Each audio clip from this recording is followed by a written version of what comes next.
Welcome to the English Matura with JB podcast. What if the most important power source on Earth isn't solar, isn't wind, but you?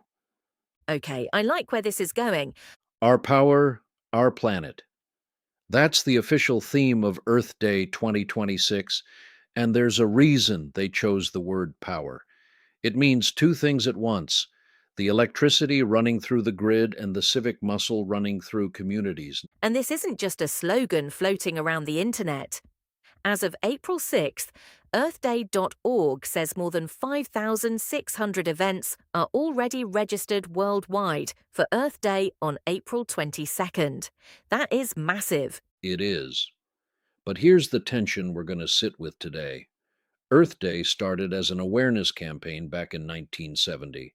Plant a tree, pick up some trash, feel good about the planet, and that mattered. But in 2026, the conversation has shifted hard. Because awareness alone doesn't build a solar farm. Awareness alone doesn't get a plastics treaty across the finish line. And awareness alone doesn't fix a power grid that can't handle the clean energy we're actually producing. Right? We need laws, we need investment, we need infrastructure. We need people showing up, not just on April 22nd, but on every boring Tuesday after that when the real decisions get made. So that's the question driving this entire episode. Can Earth Day 2026 prove that symbolic action actually leads to real, measurable change? Or is it still just a really nice poster on a classroom wall? Let's find out. This is English Matura with JB, and I'm JB. I'm Naomi, and this episode is called Our Power, Our Planet, straight from the official Earth Day 2026 theme. Here's the roadmap. We're hitting renewable energy breakthroughs. The numbers are genuinely wild. Then we're looking at the Global Plastics Treaty, which is, let's say, not moving at the speed anyone hoped. Then youth climate leadership, which is the part that might actually surprise you. And we're wrapping with a Matura exam prep segment: vocabulary, discussion questions, the works. Yeah, and that last part is important. If you're an English learner preparing for the Matura exam, this episode is built for you. Clear structure, specific evidence, exam-ready language at the end. Keep listening. Key dates to anchor this. Earth Day 2026 falls on Wednesday, April 22nd. Earth Week kicks off on April 18th. So we are right in it. Right in it, let's go. So let's get into the numbers, because the renewable energy story right now is genuinely striking. The International Energy Agency, the IEA, projects solar PV generation grew about 40% in 2025. 40%. And they're forecasting another 28% growth in 2026. Those are not incremental gains. That is exponential scaling. And wind energy is growing too, around 10% in both years, which is steadier but still significant when you're talking about global electricity supply. Right? And here's the bigger picture number that really frames this. The IEA's Renewables 2025 outlook says global renewable capacity could hit 2.6 times its 2022 level by 2030. So we're talking about more than doubling in under a decade. That sounds incredible, but there's a catch, isn't there? There's always a catch. Even at that pace, the IEA says we'd still fall short of the COP28 goal to triple renewables by 2030, unless governments fix some very unsexy but very important bottlenecks. We're talking about permitting, that's the approval process for building new projects. We're talking about grid infrastructure, the actual wires and systems that move electricity from where it's generated to where people need it. And we're talking about financing, especially in developing countries that need it most. So the technology is ready, the costs have come down, deployment is accelerating, but the pipes, literally and figuratively, can't keep up. Exactly.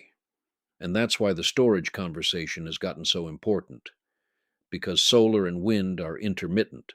The sun doesn't always shine, the wind doesn't always blow.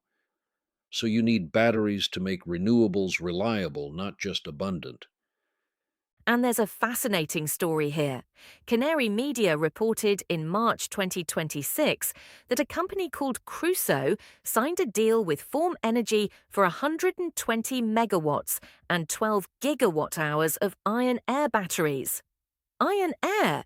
That's a completely different chemistry from the lithium ion batteries in your phone.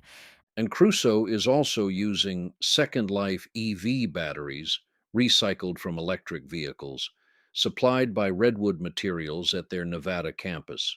So you've got next generation storage technology and circular economy thinking happening at the same time. Which matters because this shifts the conversation from can we generate enough clean energy to can we store it and deliver it when people actually need it? That's the reliability question, and it's where much of the real engineering challenge lies right now.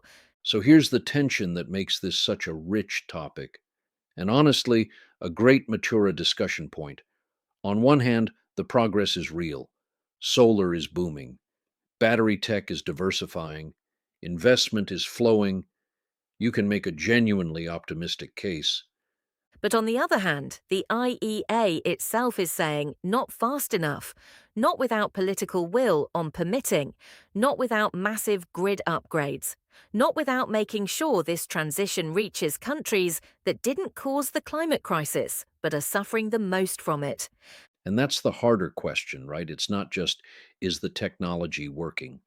It's, is the technology scaling fast enough and fairly enough? Those are two very different questions. And the answer to the second one is a lot less comfortable. Which brings us right back to the Earth Day 2026 theme Our Power, Our Planet. The electrical power side of that equation is surging. But without the political power, the permitting reforms, the grid investments, the international cooperation, the hardware alone won't close the gap. The solar panels can be ready. The iron air batteries can be ready. But if the system around them isn't ready, we're still falling short. And that gap between what the technology can do and what the politics actually delivers, that's the exact same gap we're about to see play out in an even starker way. Global plastic pollution diplomacy. Exactly. If renewable energy shows what's possible when technology scales, the plastics treaty shows what happens when politics just cannot keep up. So let's talk about that plastics treaty, because this is where the frustration really kicks in. Everyone knows plastic pollution is a crisis. The images are everywhere: sea turtles, microplastics in our blood, landfills the size of cities. Public awareness, through the roof.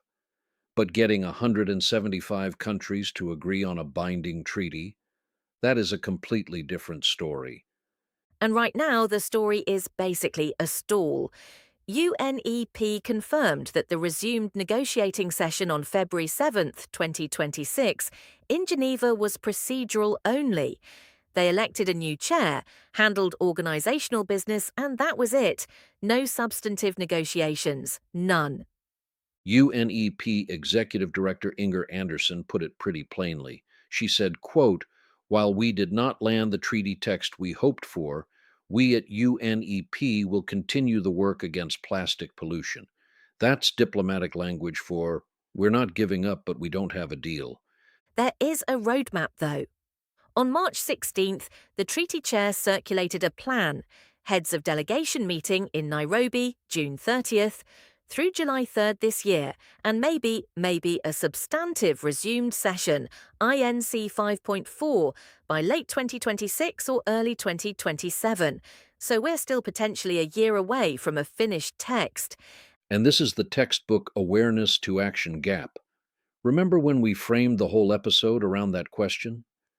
Does Earth Day move people from awareness to actual results? Here it is in practice. Everybody agrees plastic pollution is bad. Turning that into binding production caps, funding mechanisms, and enforcement, that's where it falls apart.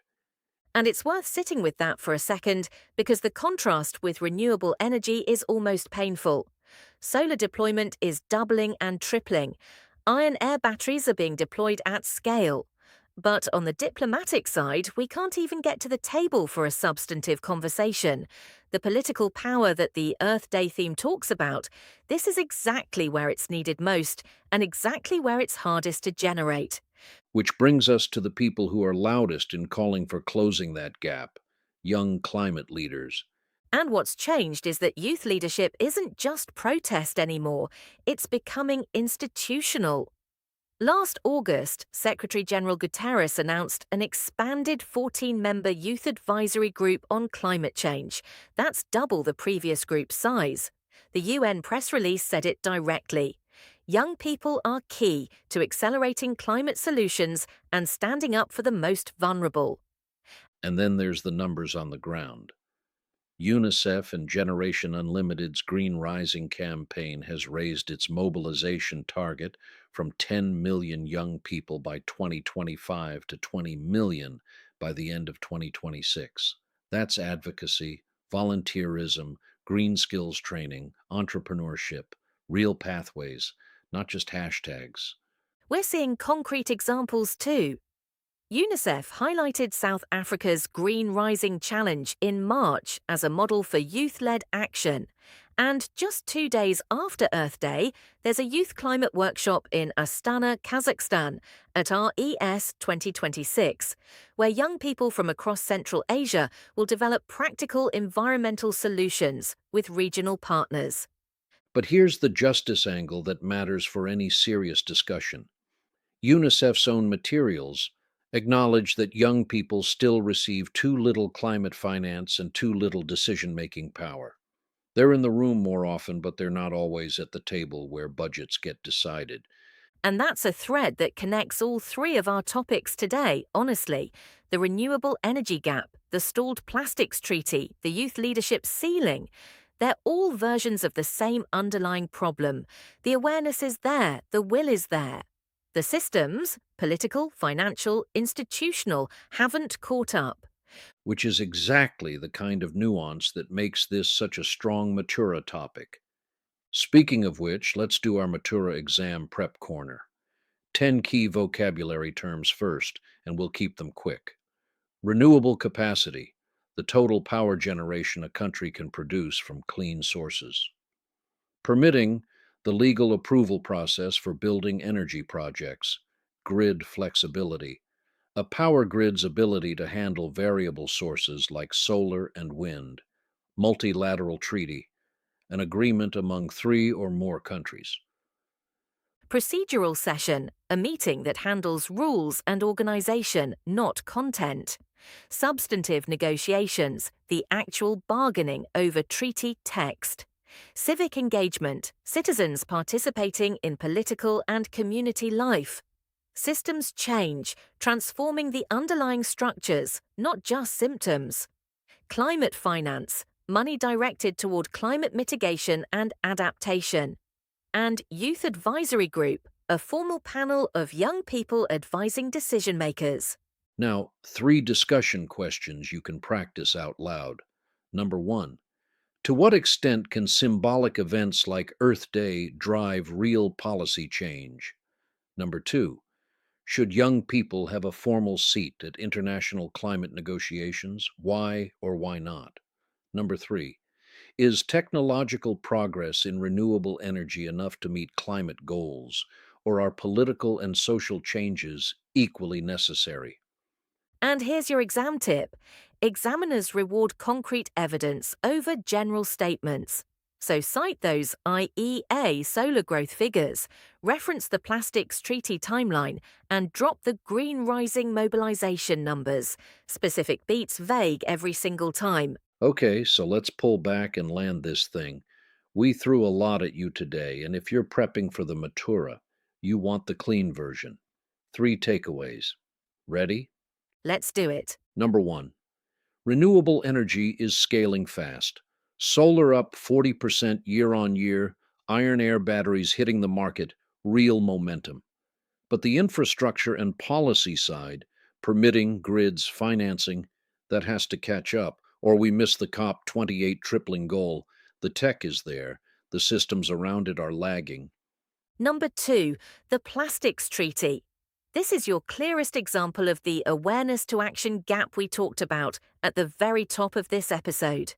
Everybody knows plastic pollution is a crisis, and yet the February session in Geneva was procedural only, no real negotiations. The next substantive talks might not happen until late 2026 or early 2027. Global awareness does not automatically produce global agreements. And number three, youth leadership. It's real, it's growing, it's moving from protest signs to institutional seats. The UN doubled the size of its youth advisory group. Green Rising is targeting 20 million young people by the end of this year. South Africa, Central Asia, and concrete on the ground projects. But, and this is the critical but, young people still don't have enough climate finance or decision making power to match the responsibility being placed on their shoulders. And that brings us right back to the theme, right? Our power, our planet.